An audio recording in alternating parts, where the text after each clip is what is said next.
Hey there, and welcome to episode 55 of the Unapologetic Mompreneur podcast. In today's episode, I am chatting with the lovely Elizabeth Catchpole all about the power of decluttering and the positive impact it can make and have on our productivity as mums working from home. A professional home organiser based in Bury St Edmunds, Suffolk, here in the UK, Elizabeth helps homeowners declutter and organise their homes so their four walls feel like home and have a flow that works for the whole family, making it easier to stay on top of things stress-free. Whether it's moving from one home to another, home renovations, decluttering offices and playrooms, or getting the kitchen organised, she helps her clients sort through their belongings so that things are easier to manage, creating a calmer, more peaceful home space to live in every day, giving them more time to do the things they want to do rather than the things they have to do. I first met Elizabeth at a local networking event back in January, and I just love how passionate she is about what she does and hearing all of the amazing transformations that her clients have experienced as a result of her work and expertise. Join us as she reveals how being surrounded by clutter can hinder our productivity, plus her tips for getting started with clearing our space, no matter how overwhelming it might be, giving ourselves permission to let go of the sentimental items that no longer serve us, how to stop the clutter from creeping back, and how to get the rest of the family on board, including our other halves. Ready to clear that clutter once and for all and go from surviving to thriving in your mompreneur journey? Let's dive in. Welcome to the Unapologetic Mompreneur, the podcast for mums with an online business who are ready to take back their time, home, business, and self so they can restore the balance and thrive, both at home and at work, without feeling like they have to choose between the two.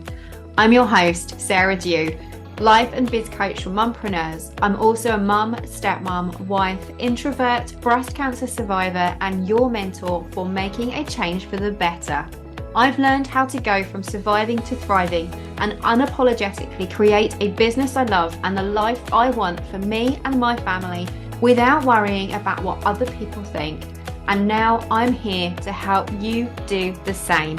Because being an unapologetic mompreneur doesn't mean that we're selfish or that we don't care about others. It simply means that we are not afraid to show up as our true, authentic selves, to step into our purpose, do what we know is right for ourselves and the ones we love, and take the steps we need to take to make our dream life and business a reality.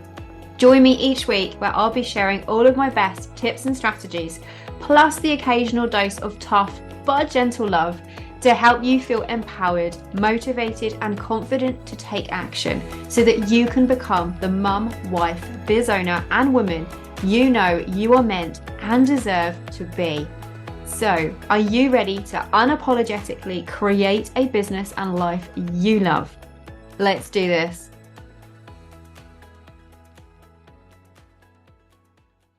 Okay, hi Elizabeth. Welcome to the Unapologetic Mompreneur podcast.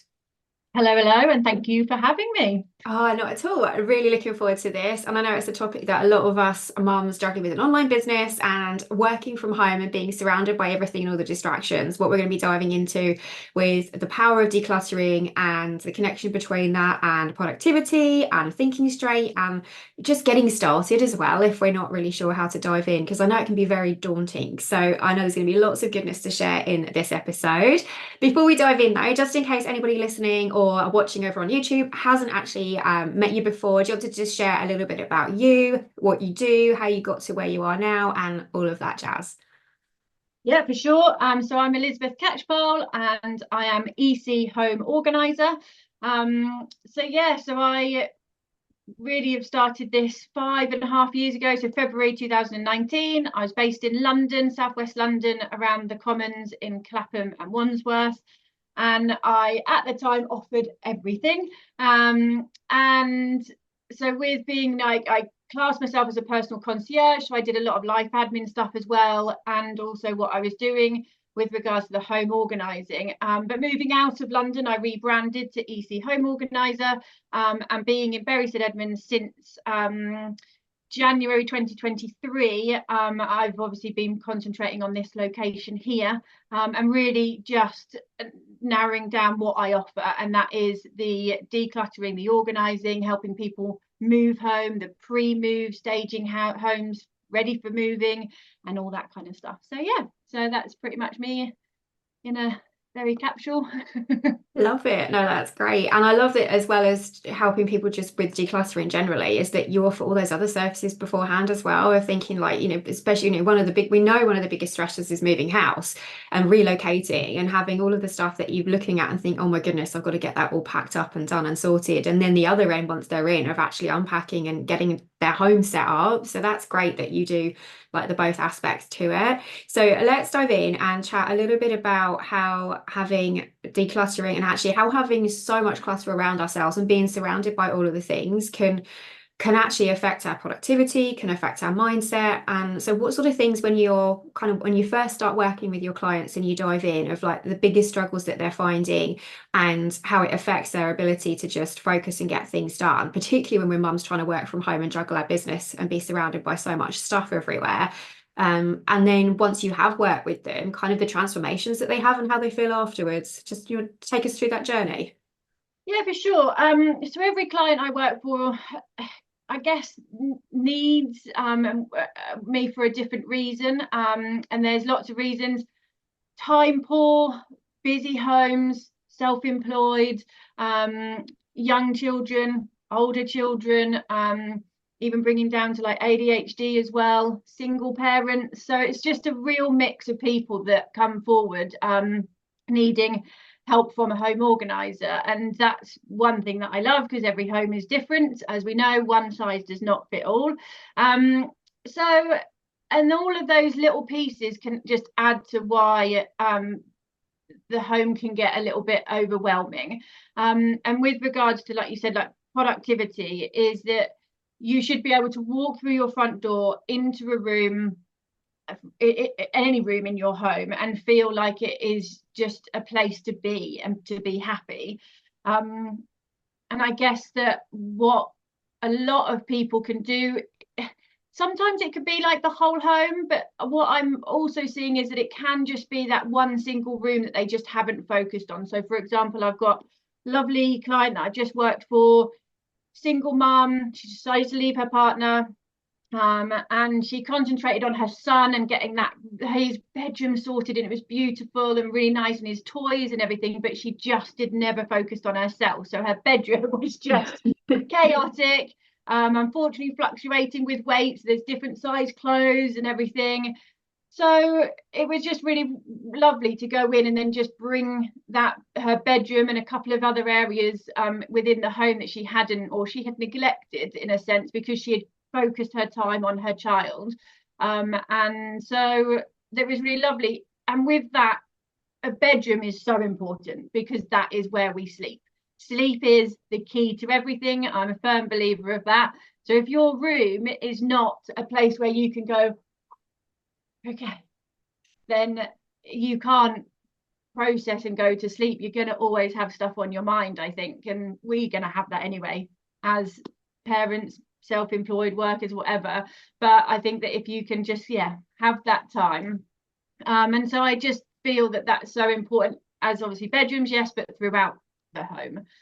And it just gives you that space, and also just frees up your time. If you walk in and you've just got this stuff there and it doesn't have a home and whatever, then you kind of just look at it and go, oh, okay, and then it gets bigger, and then it becomes more time, and you have to diarize time. We don't have that. We like to diarize and do to-do lists for our jobs and our work and things, but we shouldn't need to have to do that for our home. It should be quite a easy method. Brilliant, absolutely. And like you said, if we don't kind of stay on top of it or make the room so that we can just go in and be and make it feel like our sanctuaries, that clutter breeds by itself as well, doesn't it? I mean, my garage can be like that. We go through it so many times, and I'm sure it does breed in there all by itself. So what are some of the transformations that you see that once you have finished working with them? And I love that one that the example you've given of the client where you were able to actually focus on herself and her bedroom and make it a sanctuary space for her. So what are the kind of transformations? Do you see that they're like calmer, that they're freer, that they can think more clearly? What are the benefits of actually clearing that clutter? Well, everything that you've just said, really. It frees up time, the weight that sits on the shoulders, of like, oh, really got to do that, haven't I? Oh yeah, another weekend's gone, haven't done that. And you just and it just builds. And equally, the more I think that we've gone through our generations of stuff has become a thing that I don't know what the right word is, to the more stuff you have, are we more successful, or these little things that, and our mindsets on that. And it's just actually, it's like, does it serve a purpose? Is this item actually, do I have to look after this item? Like, do I have, like, it's that time of looking after it. And that's kind of like, if you start removing all of that and just kind of just being with the essential stuff. Of course, we love things that we want to enjoy. Don't get me wrong. It's like, you can see behind me, I have my pictures, my plants and things. It's lovely. And I've got a bookshelf, etc. And that's all what makes a home feel a home. But it's the stuff that then starts to sit in front of that stuff that is then doesn't have a home to go into. And so that's the things that we need to come back on, and not have then so much stuff.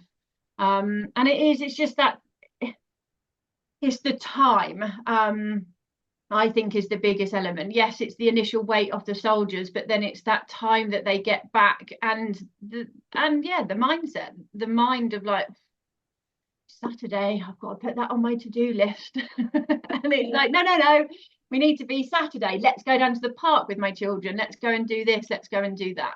And like I said at the beginning, one size doesn't fit all. No family is the same. And so it's very difficult sometimes just to give you very strict tips or something to work, because sometimes that doesn't always happen either, because of different lifestyles. Brilliant. Yeah, that's so true. And I think that's a really good point that you made about actually one of the biggest benefits being that time freedom, because we all know what it's like when we have tidied up, we've cleaned house, we put stuff away.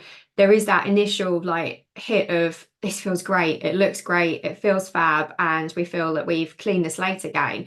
But that doesn't stay around for very long. But having that time freedom of not having to keep putting things away, that we can clean up home quicker, that we, like you say, you have that Saturday time to spend with your kids. That is the long-term gain, isn't it? The long-term benefit of actually clearing that clutter and just clearing the deck. So why do you think people struggle with decluttering? Because I know it is something that a lot of my clients struggle with. And when we dive into the Love Your Home pillar of the framework that I use, that is something that comes up. It's just that they are surrounded by so much mess, and that because everything is a mess, because they've got rooms that are not being used to their full potential, they've just become dumping grounds, that they are so distracted that they can't focus on, especially when working from home and you're surrounded by all that distraction.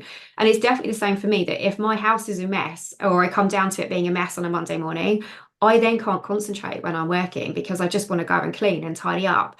But the clutter, and not things, not like you said, having the lovely stuff like you got behind on your mantelpiece, but then things going in front of it that becomes a mess, that can become super overwhelming. And there's so many reasons why people just then don't do it. So what do you see as some of the biggest struggles of people diving in and actually making a start on decluttering? What sort of things crop up, and what are some of the difficulties that you see when because I know you get very hands-on with your clients, don't you? You're not just offering it like online. You go into their houses, you pull everything out of their cupboards, you pile it all out, and you help them go through it all.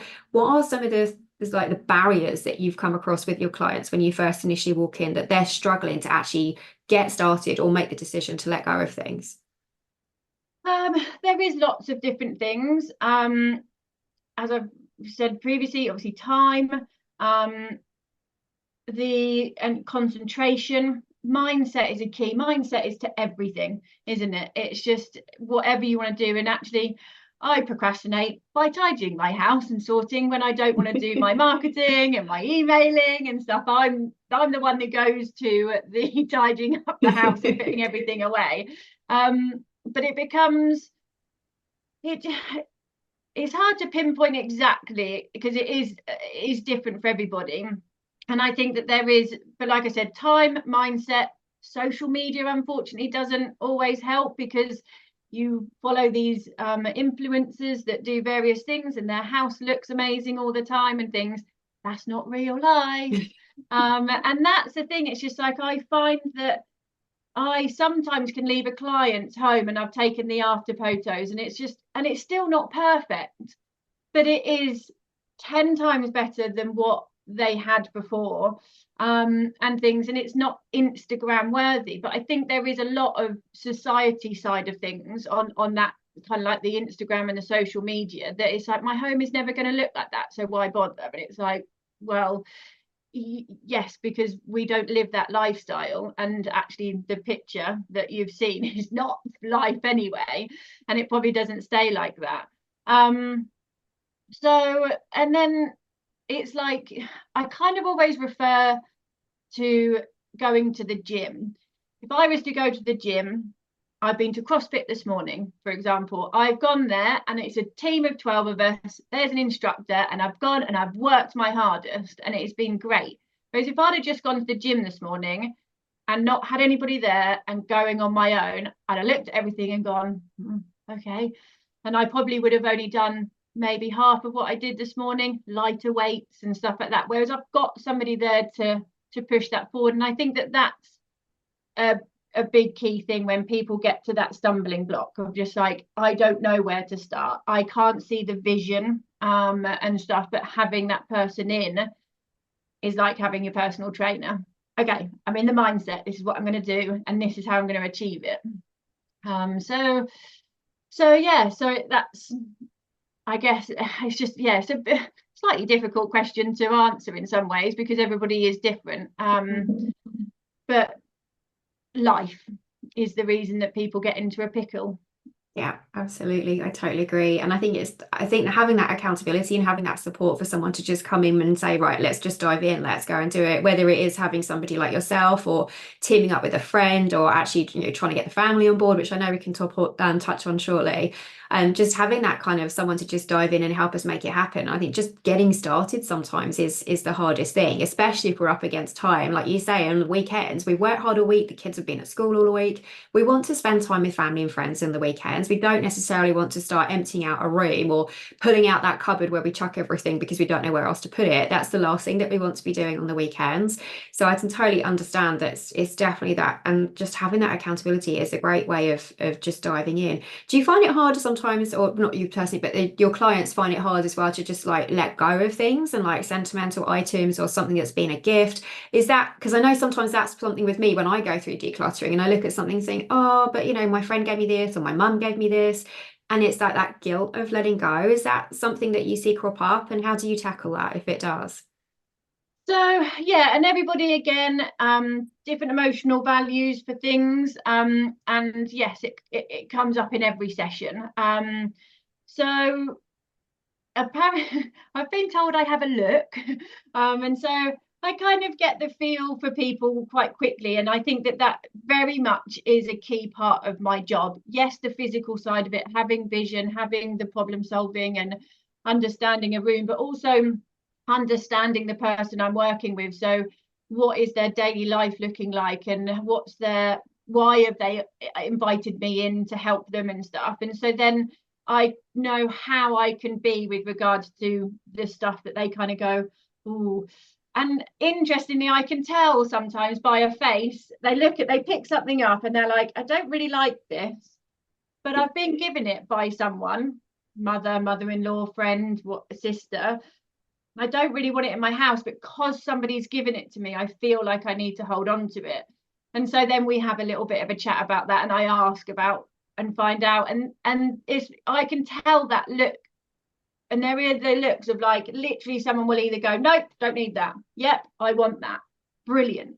But it's that in the middle bit that they kind of go, and I can feel that and see that in them. And so then it's just about asking questions, and figuring out what it is, why they're keeping hold of it and things. And we might touch base on this a little bit later, but one of the big things is people giving to people. Yes, birthdays and Christmases are lovely, but also I think that we need to start thinking about what we give people, and really thinking about the gifts that we give. But also I will have, like, obviously the donate stuff, the get rid of things, the for sale stuff and whatever, but then there'll always maybe be a pile of like, oh, but my mum might like that, or my sister might like that. And I'm like, no, do they really want that in their home? Because then will I then have to go around and declutter their home and the same stuff? So it's it's that cycle as well.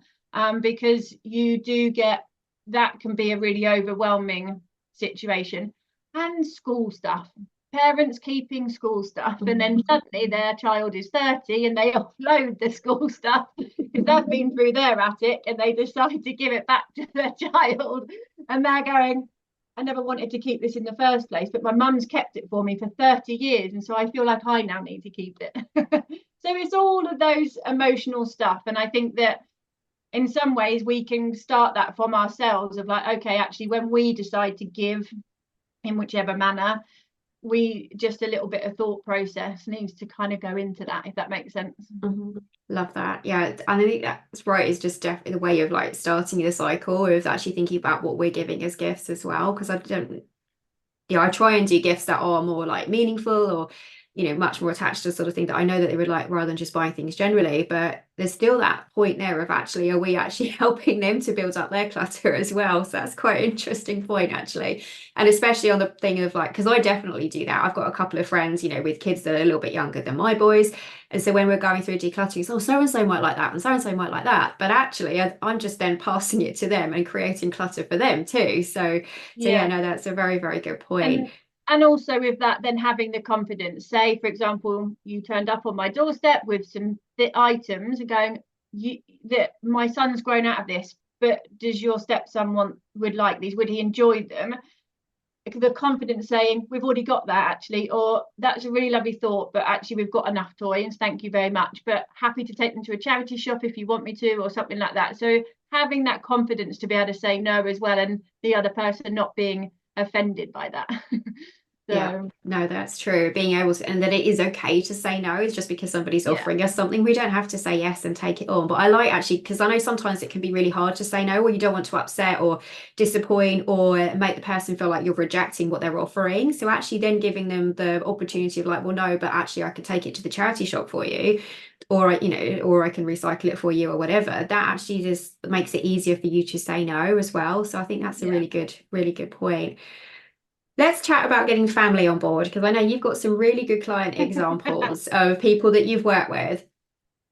And like you said, you've got a whole range of clients, and not all of them are mums with kids and everything, but you've got some male clients, which is interesting, because when we think about decluttering, we instantly think about it being something that us mums do, and having that burden of keeping the home tidy. But I know when it comes to diving in and actually clearing the decks and getting rid of some of the crap around the house that we don't need, it can be really hard to get the family on board, especially our other halves, our husbands, our spouses, trying to get them to get on board and understand and see the benefits of why they should dive in, or even the benefits of actually paying to have somebody like yourself come in and do that. And so what are some of the like tips you could say that would help some of the mums listening, of how they could get their other halves and their kids on board? And did you want to just share a little bit about the male clients that you've had, and like how they've actually, the benefit that they've seen as well? Yeah, of course. So first of all, I would say that I guess it's just knowing your partner. I'm going to be brutally honest, because I love my partner to pieces. He's great at some of the stuff that he does, but equally rubbish. Would I want to clear out a massive room and go through it with him? Definitely not.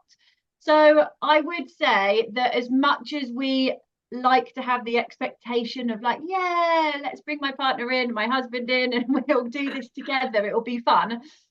Just, I guess that it would be, understand the space that you're doing and know whether you are going to be in that or not. Because sometimes actually I just want to put my earphones in, listen to some fun songs or a podcast and crack on. And I don't want to have him kind of going like, oh no, but what about this, or what about that? And so it can work, but I think that it just depends on you as a person. That's being brutally honest. One of my biggest objections with regards to people having conversations with ladies, they'll contact me and be like, I'd really like this. It's like, okay, cool. They go away maybe, or in that conversation they'll be like, my husband doesn't get why I'm talking to you and potentially going to get you in, and they don't get it, full stop. And well, they do get it. That's a bit harsh, actually. I'll take that back a bit. But they do feel like that they should be able to. It's not necessarily just because of the women should be able to do it, but I think that they also have that we should be able to keep a hold on our home. And they don't quite understand the depth of decluttering and stuff like that, because again, it's all surface level that they look at. They don't see the back of the cupboard and the day-to-day list of things that need to be done. But then I've equally gone to work for these lovely ladies and gone into their homes. Some of them I have worked for secretly. It's been great. And they've told me by text message how their husband has received it a few days later. And it's always been a really positive reaction. I've got one particular lady was her beautiful home. You walk in and you're thinking, does she really need my help? Go into the playroom and yes, it's like whew, 3 girls, all 3 different ages, slightly different into different things as well. And there was a mix match of furniture and various things, and there was just no order to it. So after a lovely day with her, we were able to bring the playroom into order. We then actually separated the 3 girls, so they all had their own little corner, so they knew where their things were, how to tidy that up and keep that organized. And I can say a year on, actually, because I still see her at social events, and so she keeps me updated that the playroom is lovely. And very well organized. But also what happened was that her husband then was like, wow, this is a lovely space, and then started to play with the children in there, spending family time together and whatever. And then he got it, and then he was like, do you think she'd come and do our office and garage? Yes, I will. So I then went and spent a really great day with him, and it was really lovely actually working with a guy. I've worked with guys throughout my office career and stuff like that, so actually sometimes I kind of like miss the working with the male environment and stuff. So we had a good laugh, which was really fun. And also and again, it's not by rule. Some men can be really sentimental and some are just ruthless. It's like, yeah, get rid of. So he was one of those, which was fab.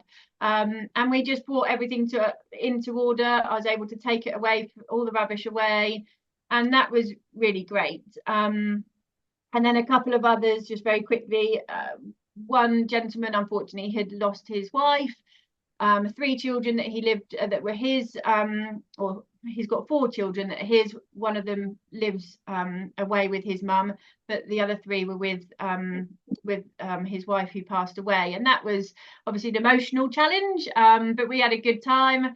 And he was from the military, and actually so was the previous client, so they were quite interesting because they were like, yep, cool, military, and they knew kind of what to do, which was great, and they were able to listen, understand my logic and thought process, which is great. And then this recently I've worked for a lady who had I was the secret, until he then came home. I think he'd been working away for a few days and I'd been in, and then he came home, and for a while he just thought that she had done the work. And then she came clean, and then I was at the home when he arrived home one day from work. So he was like, oh, hello. But I think that his feedback from that as well was just that they had an extra room. They had this amazing snug office room that just didn't work, and it just had so much stuff in it. She's self-employed and had a lot of merchandise to go with her business, and we were able to create some really good storage practices and put it actually out in her outbuildings, because they were just for events. They were just sitting there piled up, and it was like, so now she can actually have that outside, and she's got this room, and the children are like, oh, I like the sofa in this position, mum, and stuff. So yeah, so it was really lovely to get the feedback from the family and the husband from that side. But going back to kind of like getting them on board, I'm going to be like I said, honesty is that if they are in the mood for it, then great. Just because you're in the mood for it doesn't mean they're going to be in the mood for it. And I think that it just needs to be it's going to make it worse if you're trying to get somebody's mindset to do what you want to do. You'd probably a lot easier to go and do it yourself, enjoy it because you're in the mindset to do it, And if there's questions, by all means, go and ask and be like, oh, I've got this. Do you need it? Do you want it? Where would you like this in the house? Or you make a pile and say, right, this is your homework. And this is what I would like you to sort out. And once you've sorted out what you'd like, what you don't want, then we'll find a home for it. So that's, in all honesty, that's what I would say. Brilliant. That is such great tips, because I think that's absolutely right. That just because we're in the mindset for doing it doesn't necessarily mean that they're going to be, or that it is the right time for them, or that they even actually want to do it. And so I think the point you made there about just actually knowing your family and what they're like and everything, and actually just bringing that on board, of whether or not you even want them involved in the first place. And maybe it is just easier to do it yourself. I'm definitely the same. I'm much happier just putting my headphones in and getting to it than trying to get my youngest to do it. I mean, his bedroom just looks horrific all the time, and I just, even no matter how many times we tidy it up and clear it up and clear the decks, within 2 days it's back to a mess again. So it's just easier to just let him to just shut the door and then go in and brave it at some point myself, and like you say, then make that pile, and then we go through it together and say, do you want this? Do you still use this? And where is the proper home for this, and all of that jazz. But it's the same with my husband. If I was going to go and declutter the kitchen, he couldn't give two hoots about that. He doesn't want to know whether we need that second tin opener or that. He doesn't care. He's like, if we don't need it, get rid of it. And I suppose it's like that very like background of yep, get rid of it. That's what he would be like. So I totally understand that. And also, you just threaten them to go into their section of the house. So I'm going to go into your shed, or I'm going to go into the garage, and they'll be like, whoa, what are you doing in there? And then they kind of like, well, and actually kind of move on very quickly to try to slightly change the subject but to stay on course, is that doing your sheds and your garages and your storage spaces first is actually kind of what I've figured it to be a key part of being able to get the rest of the home organized. And that usually is the partners or the husband's section. And so so you're just like, I want to have this space because we've dumped stuff in there from a year or 2 years ago. We've got bikes that our children have grown out of. We need to sort those spaces out, because then that then helps the rest of the house. And so so basically you just threaten them with their spaces, and then they'll kind of, oh, okay, I might need to listen and do something.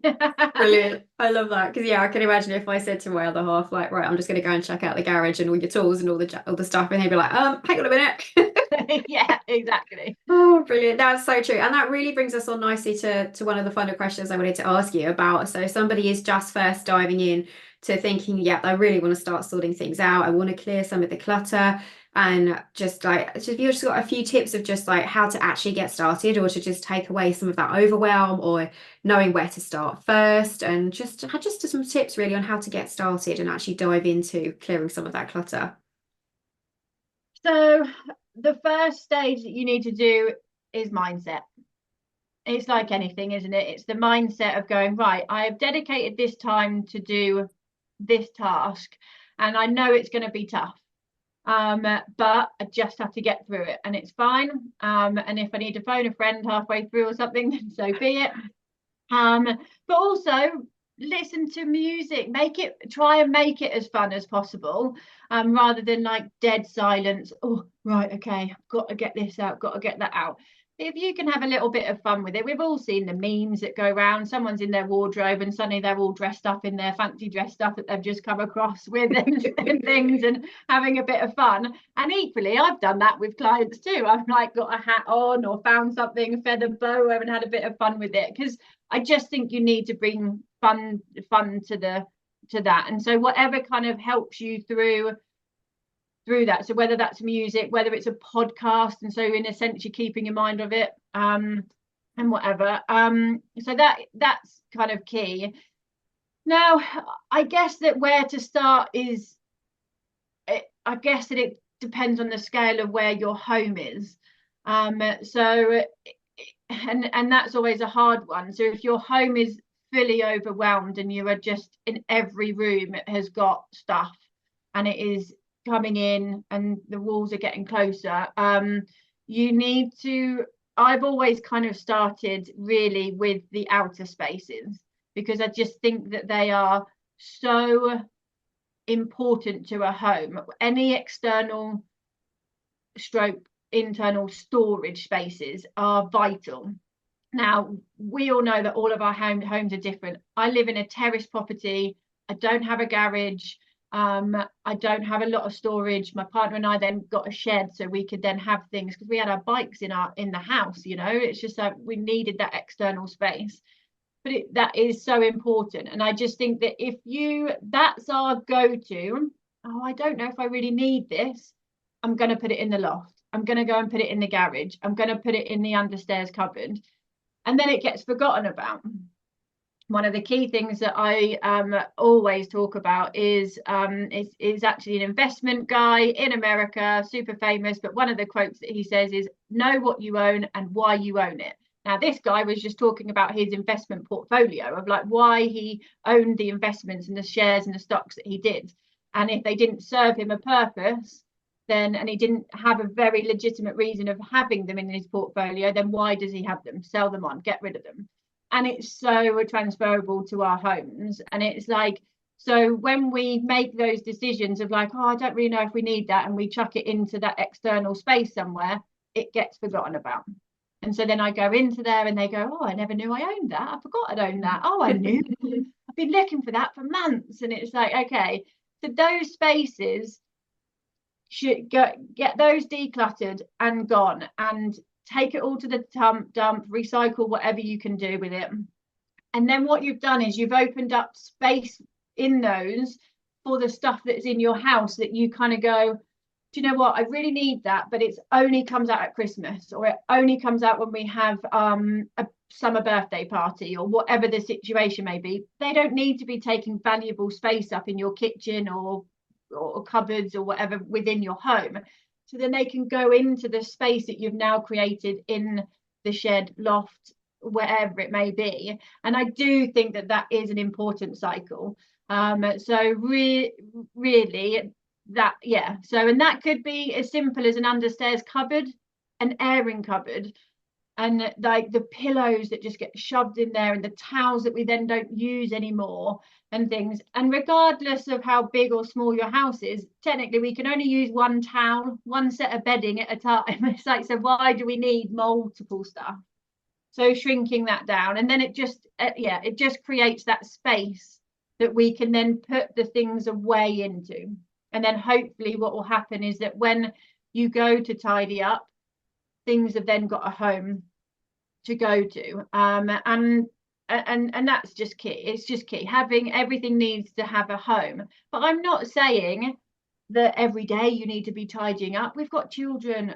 Personally, for me, I've got 2 stepchildren. So when they come to me, or us, they come in, they make a mess, and they have a good time. But then on the Monday, they go to school, and that's when I then tidy everything away and back into their rooms and whatever. But I allow them to have the space while they're here. No one lives in a perfect world, and I don't. Often people think that my home is probably like immaculate. Definitely not. But that's living. But what the great thing is that in one of my blogs I talk about this, is that if you go to your kitchen table or your kitchen sideboard, for example, which is everybody has that go-to dumping ground, don't they? They're just like something out of a bag. You don't need to have this in your handbag, so they dump it somewhere. And that then becomes 10, 15 items. Now, what should be able to happen is that you go to those 10 items and you can pick them up and you can put them away throughout your home because they have a home. Now, if they don't have a home, you look at it and go, oh, but I don't know where, I'm just going to move it from one surface to another. And so what's the point? And then suddenly that becomes 20 items, 30 items, 50 items. And then suddenly you're not sitting at the kitchen table with your children eating anymore. You are sitting on the sofa watching TV or something. So that's where the spiral kind of starts happening on that. So yeah. Brilliant. That's such a good way of looking at it, to diving in, because that temptation, and again, something that I've certainly done, is thinking that I'm decluttering and clearing and tidying. I need to go and buy more storage. I need to go to the shop and buy more boxes before I do anything. No. And that's totally right. That actually, if you clear the clutter first from those outside areas, there's plenty of space. So yeah, that is really good way of diving in. And actually, that's a really valid point as well, is that a lot of people ask that on a call. So we have a chat, or I go round for my consultation. What do I need to do before you come here? Do I need to buy any storage? No. I will find the storage within your home, because we will get rid of stuff. I've just done a lovely job over in Cambridge the last 2 days. I've taken 2 carloads of things away, and that is either charity or to the recycling centre, which is great. And that space, and realistically, I walked into a home totally zen, beautiful. I'm like, again, does she really need me? But it's in the cupboard space that was what her issue was. And also the logistics, like I walked up into her lovely attic room that's a room rather than an attic, and her Christmas decorations were out. She's like, oh, because I've got to move the sofa to get to the cupboard. And I was just like, okay, cool. So let's see what's in the other cupboard so we can logistically do that. And then she had a load of stuff that was her children's memories and coursework and things that they weren't ready to get rid of, which is great. I'm like, you don't need them. Put those in the cupboard behind the sofa and bring your Christmas decorations into this cupboard, which then becomes very easy. But yeah, the storage is key. Don't go and buy more storage for your stuff, because you need to get rid of it and you'll find the storage. And realistically, the only time there are times that obviously I encourage people to buy various things, but mostly it's to do with the kitchen, and that is simple little hacks with the kitchen, of like a little like turntable for your herbs and spices in a cupboard, the little shelves for the cans so they're staggered, and a few baskets and things like that. And that's more of a solution, just to keep those bits organized rather than storage, if that makes sense.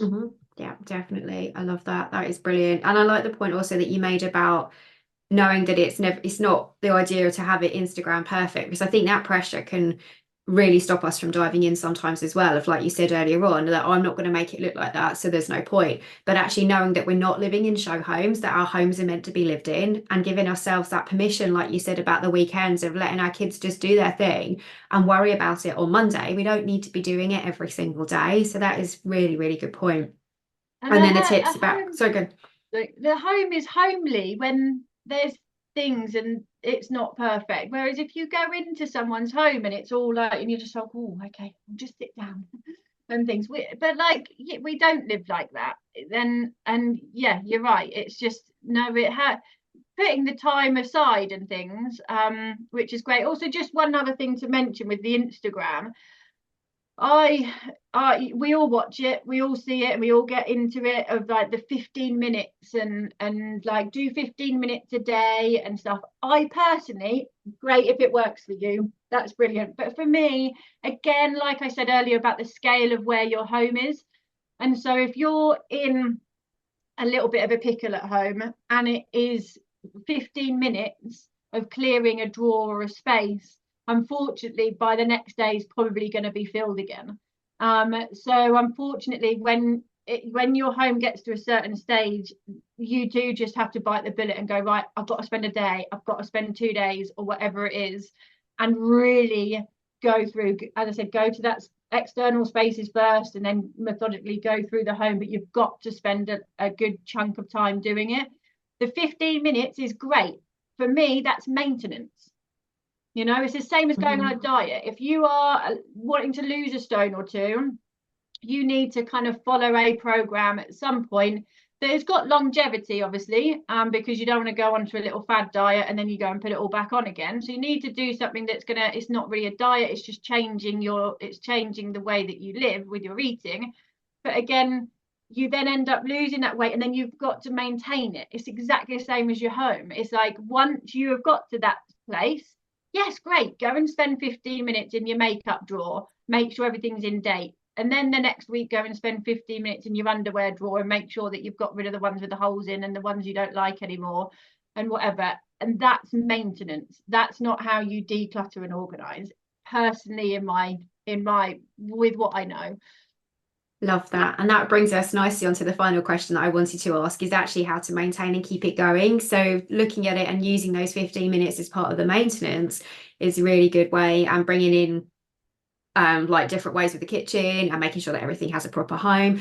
Are there any other tips, just to finally add, that you would share that you see with your clients, or that you share with them before you wrap up and leave their homes, to give them some help on actually just keeping it going and maintaining, so that, like the client you mentioned with the playroom, a year later can actually see that it's all still nice and tidy and that the clutter hasn't come back?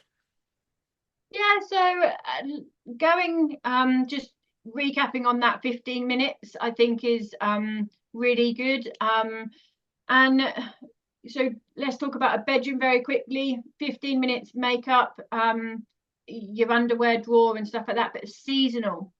Going from, I know that we have had a rubbish summer and we've pretty much stayed in winter at the moment, but hopefully the sunshine is now going to be here for us. But going spring to autumn times is where you should really going into looking at your wardrobe, taking out your winter stuff, putting it in. Yes, some people have the luxury of having a huge wardrobe that they don't need to do that, but still a good practice, because otherwise you just lose track of what you have. And so those little things, and I guess just try not to buy too much stuff that then comes in. Very quickly touching base on kitchens. I can't stress enough of how much a shopping list works, because if you go into a shop blind, you are going to go and buy what you are going, like you buy all the time, and then you end up with 10 cans of Heinz baked beans, and then you end up with this and end up with that, and then I come into the kitchen and I'm throwing quite a lot of unused, out of date stuff. So a shopping list is a key thing. We've got Alexas these days, super easy. Alexa, add to shopping list. I have a shopping list on top of my microwave that my partner and I add to, which is great. And then it is just then those small pockets of time.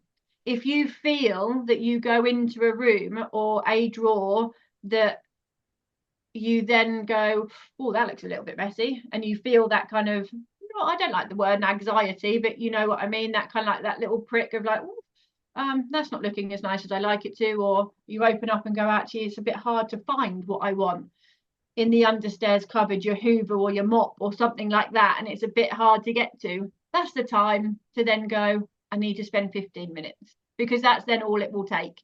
Whereas if you then close the door and just keep adding and keep adding and keep adding, that's then when it takes half a day to sort out. Brilliant. This has been amazing. Thank you so much. So many good tips and nuggets there, and a lot that I know is going to help people listening to actually just dive in and allow themselves to just get rid of some of that stuff, and then help for stopping it from coming back again. Thank you so much. I always have one question that I like to ask everybody that comes onto the podcast, and that is, what does being an unapologetic mompreneur mean to you? And how are you showing up every day unapologetically, both as a mum, stepmom, boss of your business? I don't know really, if I'm honest. There's some days I don't show up, if I'm honest, and I think that that is pretty general across the board, depending on what's going on. And well, I guess that it's about looking after yourself is probably the way that you end up showing up in your best form. I think, yeah, I just think that like getting out exercising, like for me, it's exercising. I've been a CrossFit. I started CrossFit last week.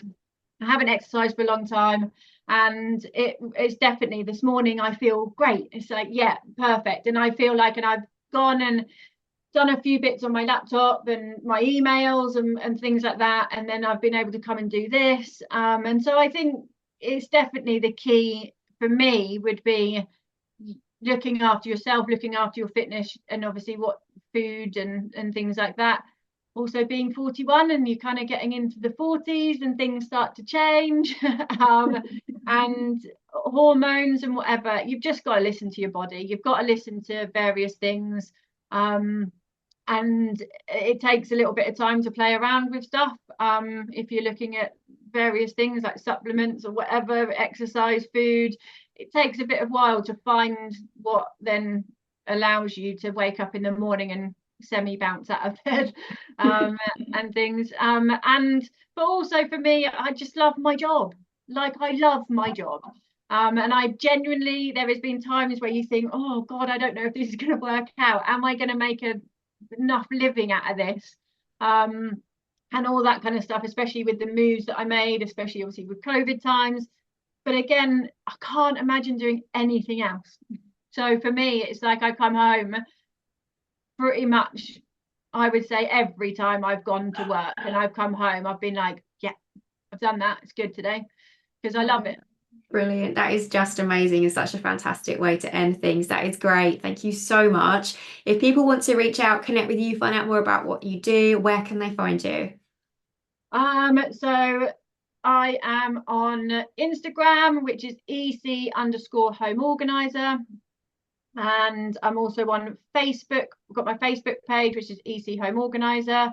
Got a wonderful website which opens up and hopefully answers quite a few questions, and also allows you to understand who I am, as I know this is a very personal thing that I do with coming into people's homes. So hopefully that will just give you a little bit information. So that is echomeorganizer.com. Actually maybe .co.uk, sorry. And I am on LinkedIn, but I'm going to be really honest, I'm not very big on LinkedIn, but I am there. Brilliant. Okay, we will make sure that all of those links are in the show notes. So if you are curious about getting started, want to know more about what Elizabeth does, go check those links, check out, reach out to her. And yeah, thank you so much for coming on the show. I really appreciate you being a guest. And yeah, thank you. No worries. Thank you. I've really enjoyed it. Thank you very much. Brilliant. Awesome. And thanks so much for listening. And I will catch you in the next episode. Bye for now. Thank you so much for joining me for another installment of the Unapologetic Mompreneur podcast. If you like what you heard, be sure to hit that subscribe button so that you never miss an episode. And if you have a moment, I would love for you to leave me a rating and a review so that other mompreneurs can find this podcast too. Here's to unapologetically becoming the mum, wife, biz owner, and woman you know you are meant and deserve to be. I can't wait to chat with you in the next episode. Bye for now.